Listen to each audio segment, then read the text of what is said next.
+1 seat പ്രതിസന്ധിയിൽ വിദ്യാഭ്യാസ വകുപ്പ് നിയോഗിച്ച 2-അംഗ കമ്മീഷൻ റിപ്പോർട്ടിൽ സർക്കാർ നിലപാട് കാത്തിരിക്കുകയാണെന്ന് മുസ്ലിം ലീഗ്.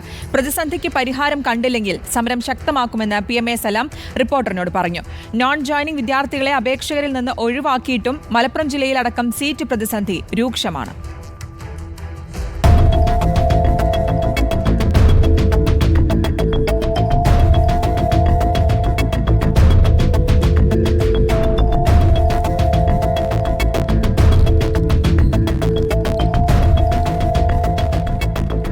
മലബാറിലെ സീറ്റ് പ്രതിസന്ധിയിൽ സമരം സജീവമാക്കാനാണ് മുസ്ലിം ലീഗ് ആലോചിക്കുന്നത്.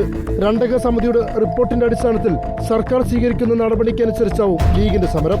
ഇടതുപക്ഷ മുന്നണി ഗവൺമെന്റ് നിയോഗിച്ച കാർത്തികേയൻ നായർ കമ്മീഷൻ റിപ്പോർട്ട് ഗവൺമെന്റിന് മുന്നിലുണ്ട്. അതിനു മുമ്പുണ്ടായിരുന്ന ലബ കമ്മീഷൻ റിപ്പോർട്ട് ഗവൺമെന്റിന് മുമ്പിലുണ്ട്. അതൊക്കെ ഗവൺമെന്റ് ചർച്ച ചെയ്ത് നടപ്പാക്കാതെ വെച്ചതാണ്. അതുപോലെ തന്നെ ഈ സമിതിയുടെ റിപ്പോർട്ട് എന്ത് ചെയ്യുന്നു എന്ന് ഞങ്ങൾ ഇന്ന് നോക്കും. അതിനുശേഷം രക്ഷിതാക്കളുടെ കൂടെ കുട്ടികളുടെ കൂടെ ഞങ്ങൾ ഉണ്ടാവും.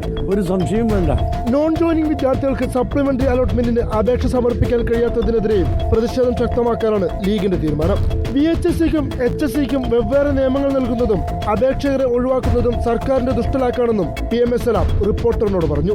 VHSCക്ക് ഒരു നിയമവും നേരെ വിപരീതമായ ഒരു നിയമം HSCക്കും കൊടുക്കുക എന്ന് പറഞ്ഞാൽ ഒരു ഗവൺമെന്റിന് ഭൂഷണമാണോ? എന്താണ് വിദ്യാഭ്യാസ ഡിപ്പാർട്ട്മെന്റ് നടത്തിക്കൊണ്ടിരിക്കുന്നത്?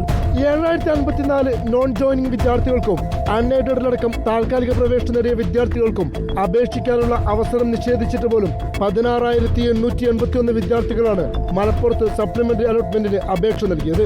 ജില്ലയിലെ സീറ്റ് പ്രതിസന്ധിയുടെ ആഴം വ്യക്തമാക്കുന്നതാണ് ഈ അപേക്ഷകരുടെ എണ്ണം. Reporter Ashkar Ali Karimba, reporter Malappuram.